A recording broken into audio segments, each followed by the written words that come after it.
আসসালামু আলাইকুম প্রিয় শিক্ষার্থীবৃন্দ, আমি আপনাদের আরিফ স্যার। আজকে আমরা সাধারণ গণিত প্রথম অধ্যায় এর কিছু ম্যাথ করব। আবৃত দশমিক ভগ্নাংশের যোগ ও বিয়োগ করব। দেখো, আবৃত ভগ্নাংশ কোনগুলো সেগুলো কিন্তু আমরা জানি। দশমিকের পরে যেগুলো আবৃত আকারে থাকে বা পৌনঃপুনিক আকারে থাকবে সেগুলোকে বলা হয় আমাদের আবৃত দশমিক ভগ্নাংশ। এবং আবৃত দশমিক ভগ্নাংশের মধ্যে দুইটি পার্ট থাকতে পারে, যেমন দশমিকের পরে কয়েকটি ঘরে আমাদের অনাবৃত থাকতে পারে, তারপরে আবৃত শুরু হবে। কিন্তু আবৃত প্রথম শুরু হয়েছে তারপরে কি অনাবৃত, এরকমটি কখনো হয় না, বা এরকমটি যদি কেউ করে থাকে তাহলে কিন্তু তার ভুল হবে। দেখো, এরকম হতে পারে 4-এর উপরে পৌনঃপুনিক, তার মানে কি 4টা বারবার রিপিট হচ্ছে। কিন্তু এরকম হতে পারে না 2.46 এর উপর পৌনঃপুনিক, তারপরে 9টা আমাদের পৌনঃপুনিক ছাড়া অনাবৃত। তাহলে 6 আবৃত, 9 অনাবৃত, এরকমটা কখনোই সম্ভব না। কারণ আবৃত দশমিক ভগ্নাংশটা সবসময় সবার শেষে শুরু হবে, এবং যদি ওই আবৃত দশমিক ভগ্নাংশের মধ্যে যদি দশমিকের পরে অনাবৃত কোনো সংখ্যা থেকে থাকে সেটা আবৃতের আগে থাকে। পরে যদি কেউ নেয় তাহলে সেটা ভুল হয়ে যাবে, সেটা অঙ্ক কাটা যাবে। তাহলে এখন আমরা আবৃত দশমিক ভগ্নাংশের যোগ এবং বিয়োগের আগে কিছু আমাদের নিয়ম শিখতে হবে। তো চলো আমরা সেই নিয়মগুলো শিখি। দেখো, আমাদের যদি ধরো এরকম দুইটি এবং 3.62 এরকম দুইটি আমাদের আবৃত দশমিক ভগ্নাংশ দেয়া আছে, ঠিক আছে? তাহলে দেখো, এইখানে এইটাকে আমাদের যদি যোগ অথবা বিয়োগ যেটাই বলো, যেটাই করতে চাই, সেটা আমরা কিভাবে করব? প্রথমত আমাদের দশমিকের আগে কোনো কাজ আমাদের জাস্ট স্বাভাবিক যে বিয়োগ ছিল সেই বিয়োগ অনুযায়ী হবে, এর বাইরে কোনো কিছু হবে না। কিন্তু দশমিকের পরে আমাদেরকে কি করতে হবে? দেখতে হবে যে এই যে আমাদের এই একটা দশমিক ভগ্নাংশ, এই একটি দশমিক ভগ্নাংশ এবং দুইটি আবৃত দশমিক ভগ্নাংশ, এই যে ভগ্নাংশগুলোর মধ্যে অনাবৃত সংখ্যা কয়টি, প্রথমে আমাদের সেটা মাথায় রাখতে হবে। দেখো, এখানে অনাবৃত সংখ্যা একটি, এখানেও অনাবৃত সংখ্যা একটি। তার মানে আমরা কি করব? আমরা এই যে দশমিকের পরে কিন্তু আমাদের একটি অনাবৃত সংখ্যা থাকবে। সংখ্যা থাকবে কয়টি? একটি থাকবে। ধরো এখানে 9 হবে আমাদের একটি অনাবৃত সংখ্যা। এইখানে যদি আমরা এই 2টা মুছে দিয়ে এখানে 5 দিই, 5-এর উপর আবৃত দিয়ে দিই, তাহলে দেখো এইখানে আছে অনাবৃত সংখ্যা কয়টি? একটি। এখানে আছে অনাবৃত সংখ্যা কয়টি? দুইটি। তার মানে এইখানে আমাদের 2 ঘর হবে অনাবৃত সংখ্যা, ঠিক আছে? অনাবৃত সংখ্যা হবে 2টি, দশমিকের পরে 2 ঘর হবে অনাবৃত সংখ্যা। তারপরে দেখো, এখন আসবে আমাদের মানে আবৃত যে সংখ্যাগুলো আছে সেটা। আবৃত সংখ্যা কিভাবে আসবে? আবৃত সংখ্যা হবে যেই কয়টি আমাদের দশমিক ভগ্নাংশ থাকবে, আবৃত দশমিক ভগ্নাংশ, প্রত্যেকটা থেকে আলাদা আলাদা করে আমরা চেক করে নিব কয়টি করে আবৃত ভগ্নাংশ আছে। দেখো, এখানে আছে কয়টি? 2টি। এখানে আছে আবৃত ভগ্নাংশ কয়টি? একটি। এই যে 2টি আমাদের আবৃত দশমিক ভগ্নাংশ থেকে আবৃত অংশ আছে কয়টি করে? এখানে আছে 2টি, এখানে আছে একটি। এইগুলোকে আমরা লসাগু করে নিব। তাহলে দেখো, অনাবৃত কি করতে হয়? অনাবৃত করতে হয় যেই ঘরে সব থেকে বেশি অনাবৃত সংখ্যা থাকবে সেই ঘরটা আমাদের নিতে হবে। মানে এখানে যেমন 1টা আছে, 1 নিয়ে নিই, কারণ এখানে 2টি অনাবৃত আছে। তার মানে এই 2টা যখন যোগ অথবা বিয়োগ করব, 2টি অনাবৃত সংখ্যা আমাদের নিতে হবে, মানে 2টি অনাবৃত ঘর থাকবে। আবৃত ঘর কিভাবে নিব? আবৃত ঘর নিব এই অঙ্কের আবৃত ঘর, এই অঙ্কের আবৃত যে কয়টি ঘর আছে সেই 2টিকে আমরা কি করব? লসাগু করে নিব। তাহলে দেখো, এখানে 2 আর 1-এর লসাগু করলে 2 হবে। তার মানে এখানে আমাদের 2টি আবৃত ঘর নিতে হবে, 2টি ঘর হবে আবৃত। তাহলে কি বিষয়টা কি ক্লিয়ার হলো যে আবৃত অংশ আমরা কিভাবে নিব এবং অনাবৃত অংশ আমরা কিভাবে নিব এবং কয় ঘর নিব, এটা কিন্তু আমরা এখন মোটামুটি ক্লিয়ার, ঠিক আছে? দেখো, এই অঙ্কগুলোকে আমরা কিন্তু এই যে আবৃত দশমিক ভগ্নাংশের যোগ এবং বিয়োগ, এগুলো কিন্তু আমরা আরেকটি নিয়মেও করতে পারি। সেই নিয়মটি হচ্ছে এই যে আমাদের আবৃত যে দশমিক ভগ্নাংশ ছিল এগুলোকে আমরা সাধারণ ভগ্নাংশে প্রথমে রূপান্তর করব, সাধারণ ভগ্নাংশকে বিয়োগ করব অথবা যোগ করব, যোগ করার পরে যে যোগফল অথবা বিয়োগফল পাবো সেটাকে আবার আমরা আবৃত দশমিক ভগ্নাংশে ফিরিয়ে আনবো। কিন্তু দেখো, এই প্রসেসটা আমাদের একটু বড় হয়ে যায়, তো তোমার কাছে যেটা সুবিধা মনে হবে তুমি সেটা করবে। তো চলো আমরা এখন স্টেপ বাই স্টেপ প্রসেসটা দেখব।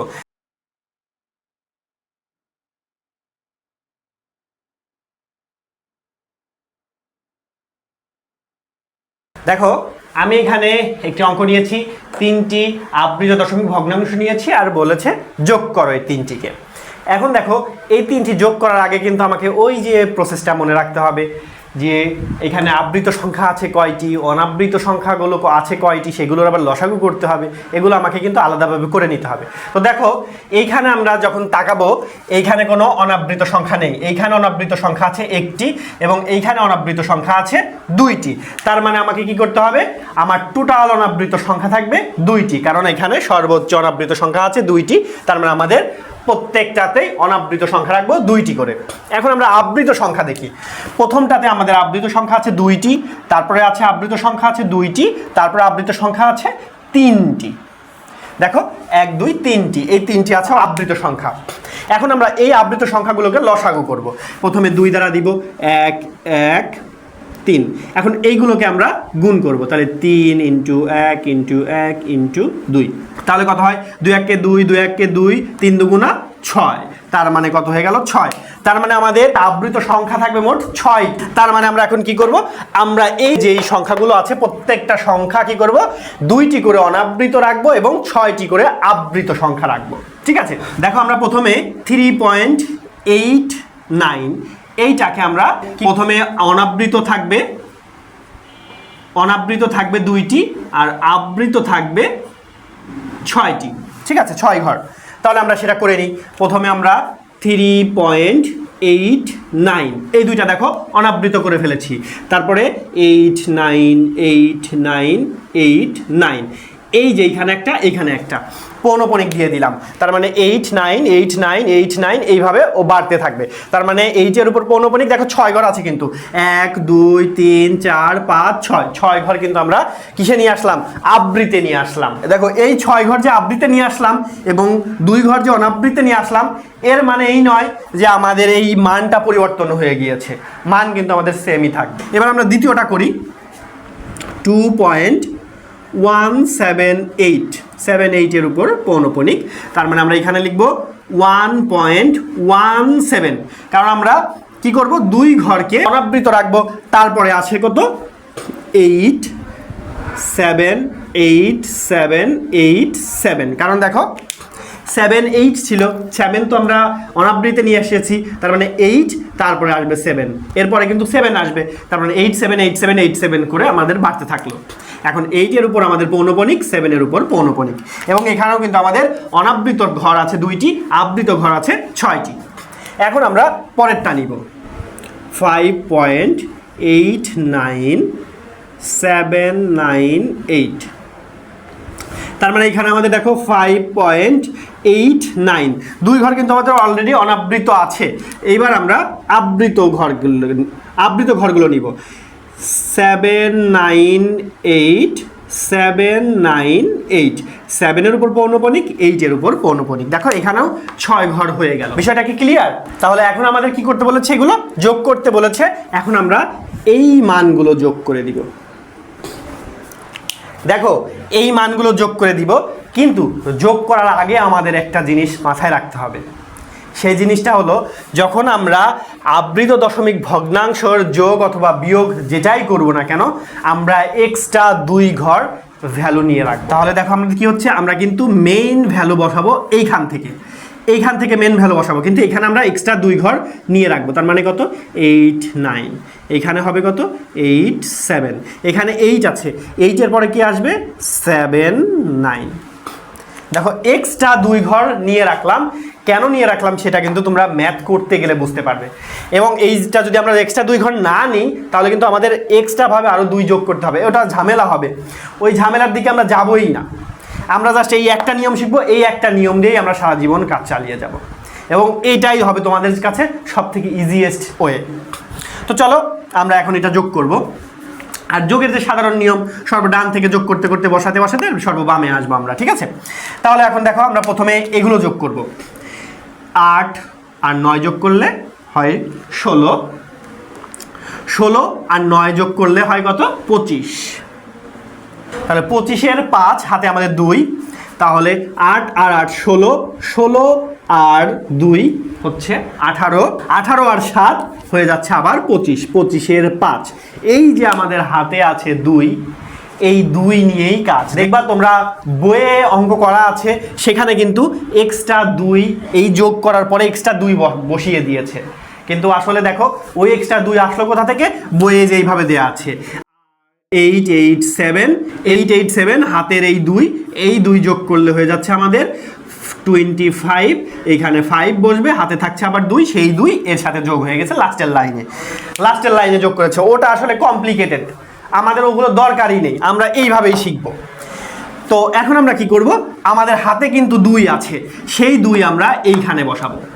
তাহলে দেখো কত হচ্ছে, 9 এর সাথে 2 যোগ করলে হচ্ছে 11, 11-র সাথে যদি আমরা 7 যোগ করি হচ্ছে 18, 18-র সাথে যদি আমরা 8 যোগ করি হবে 26, 26-এর 6 হাতে আমাদের 2, 8 আর 2 যোগ করলে হচ্ছে 10, 10 আর 8 যোগ করলে হচ্ছে 18, 18-র সাথে 9 যোগ করলে হচ্ছে 27, 27-এর 7 হাতে আমাদের আবারও 2। দেখো 9 আর 2 যোগ করলে হচ্ছে 11, 11-র সাথে আমাদের 7 যোগ করলে হচ্ছে 18, 18-র সাথে 7 যোগ করলে হচ্ছে 25, 25-এর 5 বসলো, হাতে কিন্তু আবার আমাদের 2, তার মানে এই লাইন পর্যন্ত হয়ে গেল। এখন দেখো 8 আর 2 যোগ করলে হচ্ছে 10, 10 আর 8 যোগ করলে হচ্ছে 18, 18 আর 8 যোগ করলে হচ্ছে 26, 26-এর 6 হাতে আমাদের আবারও 2, তার মানে এই লাইনও আমাদের শেষ। এখন দেখো আমাদের 9 আর 2 যোগ করলে হচ্ছে 11, 11-র সাথে 7 যোগ করলে হচ্ছে 18, 18-র সাথে 9 যোগ করলে হচ্ছে 27, 27-এর 7 হাতে আমাদের 2। দেখো তার মানে এই লাইনও শেষ। এখন আমাদের আসছে 8 আর 2 10, 10 আর 8 যোগ করলে 18, 18 আর 7 যোগ করলে হচ্ছে 25, 25-এর 5 হাতে আমাদের আবার 2। দেখো এখন আমাদের 9-এর সাথে 2 যোগ করলে হচ্ছে 11, 11-র সাথে 7 যোগ করলে হচ্ছে 18, 18-র সাথে 9 যোগ করলে হবে 27, 27-এর 7 হাতে আবার 2, 8 আর 2 10, 10 আর 1 11, 11-র সাথে 8 যোগ করলে হয় 19, 19-এর 9 হাতে আমাদের 1, হাতে আমাদের এখন আর 2 নেই, এখন হাতে 1। দেখো তাহলে হাতে কিন্তু আমাদের 1 আছে, সেই 1 কোথায় আসবে, এই 3-এর সাথে যোগ হবে। এইখানে একটু মিস্টেক আছে, দেখো এইখানে হবে 2, আমি দিয়েছি 1, এই যে 2.178, এখানে আমি 1 দিয়ে ফেলেছিলাম বাই মিস্টেক। ঠিক আছে, তাহলে এখন আমরা একটু কালেকশন করে নিয়েছি। এখন দেখো 3-এর সাথে 1 যোগ করলে হচ্ছে 4, 4-এর সাথে 2 যোগ করলে হচ্ছে 6, 6-এর সাথে 5 যোগ করলে হচ্ছে 11, তার মানে এই 11টা আমাদের এখানে বসে গেল। এখন দেখো মোটামুটি কিন্তু আমাদের যোগের কাজ শেষ, এবং দশমিক কোথায় বসেছে সেটাও কিন্তু আমাদের শেষ, দশমিক বসিয়ে দিয়েছি। এখন আমাদের দেখতে হবে পৌনঃপুনিক কোথায় বসবে এবং অনাবৃত থাকবে কয়টি অঙ্ক। দেখো আমাদের এখানে 2টি অংশ কিন্তু অনাবৃত, তার মানে 2টি অনাবৃত। দেখো অনাবৃত কিন্তু 2টি ছিল, আবৃত হবে 6টি, তার মানে এই 5-এর উপরে একটা পৌনঃপুনিক, এই 6-এর উপরে একটা পৌনঃপুনিক। তাহলে দেখো কয়টি হয়ে গেল, 2 4 6, 6টি আবৃত হয়ে গেল। এবং দেখো এগুলো বারবার রিপিট হবে, 5 7 6, 5 7 6। বিষয়টা কি ক্লিয়ার? বারবার রিপিটেশন হচ্ছে, কিন্তু এইখানে দেখো এরা দুইজনই কিন্তু অনাবৃত হয়ে গেল, আবৃত আর হতে পারলো না, এরা অনাবৃত হয়ে গিয়েছে। তাহলে এই ছিল আমাদের আবৃত দশমিক ভগ্নাংশের যোগফল। বিষয়টা দেখো, আবৃত দশমিক ভগ্নাংশের যোগফল আমরা যদি এই 2 ঘর এক্সট্রা নিয়েছি, এই 2 ঘর যদি এক্সট্রা না নিতাম তাহলে কিন্তু আমাদের কি হতো, এটা কিন্তু মুছে যেত। এইখানে কিন্তু আমাদের কত হয়ে যেত, 9 আর 7 যোগ করলে হতো 16, 16 আর 8 যোগ করলে হতো 24। এইখানে কিন্তু 6 হতো না, এইখানে ভ্যালু হয়ে যেত 4। দেখো আমি এটা লিখেই দিই, এখানে ভ্যালু হতো 4 আর বাকি সব ঠিক থাকতো, 7 5 6 7 5 9 7.11, এটা সম্পূর্ণ ঠিক থাকতো। ঠিক আছে, এই ভ্যালুটা আসতো যোগ করলে। কিন্তু দেখো আমাদের কিন্তু মেইন অ্যান্সার কিন্তু এইটা, বইয়ে দেখো প্রথমে যোগ করে কিন্তু এই অ্যান্সারটা বের করেছে, তারপরে তারা বলেছে হাতের 2 এইখানে যোগ করতে, হাতের 2 যোগ করতে। হাতের 2 যোগ করলে হচ্ছিল 6 7 5 6 7 5 7 9.11। এখানে একটা পৌনঃপুনিক দিয়েছে, এখানে একটা পৌনঃপুনিক দিয়েছে, এবং এই 2 এর ব্যাখ্যায় তারা বলেছে 887 সাথে 2 এটা যোগ করলে হয় 25, 25 এর আমাদের এখানে টু হচ্ছে হাতে থাকে, সেই টুটা আমাদের এখানে এসে বসে যাবে। কিন্তু দেখো আমরা এই টুটা কোথা থেকে আসলো, কিভাবে আসলো, এই সব কিছু আমরা মাথায় এইভাবে গুলিয়ে পেঁচিয়ে না ঢুকিয়ে আমরা ডাইরেক্ট এখানে দুইটা ঘর এক্সট্রা নিয়ে নিব। প্রিয় শিক্ষার্থীবৃন্দ, আমাদের আবৃত দশমিক ভগ্নাংশের যোগফল কিন্তু এই নিয়মে করতে হবে। এই নিয়মে যদি করতে চাও প্রত্যেকটা অঙ্কই জাস্ট এইভাবে করতে হবে, জাস্ট দুইটা ঘর তোমাকে আলাদা নিতে হবে এবং ভ্যালু যখন উত্তর লিখবে তখন কিন্তু এই ভ্যালু দুইটা আর উত্তরে আসবে না, মানে অ্যান্সারে আসবে না। কিন্তু আমরা যোগ করে নামাবো ঠিকই, কিন্তু অ্যান্সার কিন্তু আমাদের এই পর্যন্ত অ্যান্সার, এই পর্যন্ত কিন্তু আমাদের অ্যান্সার। ঠিক আছে, তো আরেকটা জিনিস মাথায় রাখতে হবে, আবৃত সংখ্যা কয়টি নিব এবং অনাবৃত সংখ্যা কয়টি নিব। অনাবৃত সংখ্যা যেখানে বেশি থাকবে সেখানে আমরা সেই কয়টি অনাবৃত সংখ্যা নিব, এবং আবৃত সংখ্যা সকল আবৃত সংখ্যাগুলোকে আমরা নিয়ে কি করব, কাউন্ট করব, কাউন্ট করে সেটাকে লসাগু করব, লসাগু করে যত ভ্যালু আসবে ততটি সংখ্যা আমরা আবৃত করে রাখবো।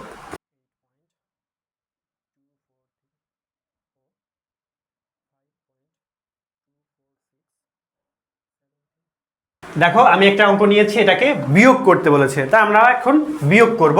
দেখো এখানে আমাদের অনাবৃত ঘর আছে একটি, এখানে আছে দুইটি, তার মানে অনাবৃত হবে আমাদের দুইটি ঘর।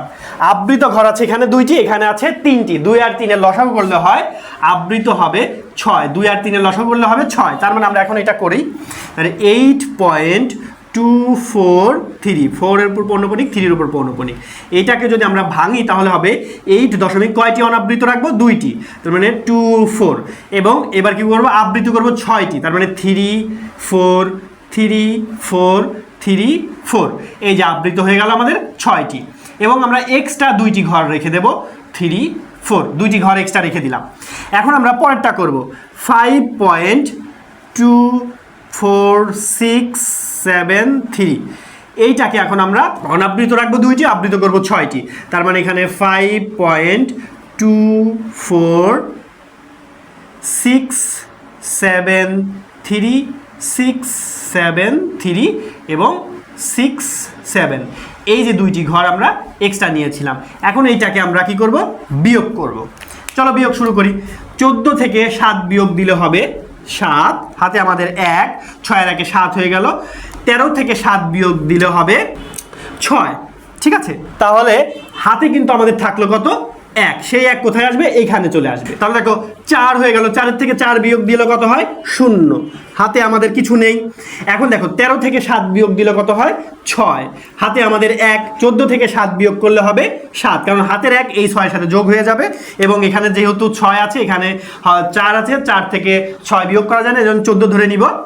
এবার হাতে কিন্তু আমাদের আবার 1 আছে, তাহলে 3 আর 1 4 হয়ে গেল। 13 থেকে 4 বিয়োগ দিলে হয় 9, হাতে কিন্তু আমাদের 1 আছে, 7 আর 1 8 হয়ে যাবে, কিন্তু 4 থেকে 8 বিয়োগ দেওয়া যায় না, তাহলে 4কে আমরা 14 ধরে নিব, তার মানে এখানে হবে 6, হাতে আমাদের 1 আছে, 6 এর 1 7 হয়ে যাবে। 3 থেকে 7 বিয়োগ দেওয়া যায় না, এই কারণে আমরা 3কে 13 ধরে নিব, তার মানে 13 থেকে 7 বিয়োগ দিলে হবে 6, হাতে কিন্তু আমাদের 1, 4 এর 1 5, 4 থেকে 5 বিয়োগ দেওয়া যায় না, তার মানে 14 ধরে নিব, তার মানে এখানে হবে 9, হাতে আমাদের 1। এবার দেখো 2 আর 1 3, কিন্তু এখানে আছে 2, 12 থেকে 3 বিয়োগ দিব, কারণ 2কে 12 ধরে নিব, 12 থেকে 3 বিয়োগ দিলে হবে 9। এবার দশমিক, হাতে আমাদের 1, 5 আর 1 6, 8 থেকে 6 বাদ দিলে হবে 2। দেখো আমাদের কিন্তু বিয়োগফল হয়ে গেল। এখন আমরা কি করব, এই বিয়োগফলকে 2.9669760, এই দুই ঘর কিন্তু আমরা নিব না। আমরা কিন্তু বলেছিলাম যে ওই দুই ঘর আমাদের কোনো প্রয়োজন নেই, নিব না। এখন আমরা দেখো অনাবৃত আছে কয় ঘর, 2 ঘর, আবৃত থাকবে কয় ঘর, 6 ঘর।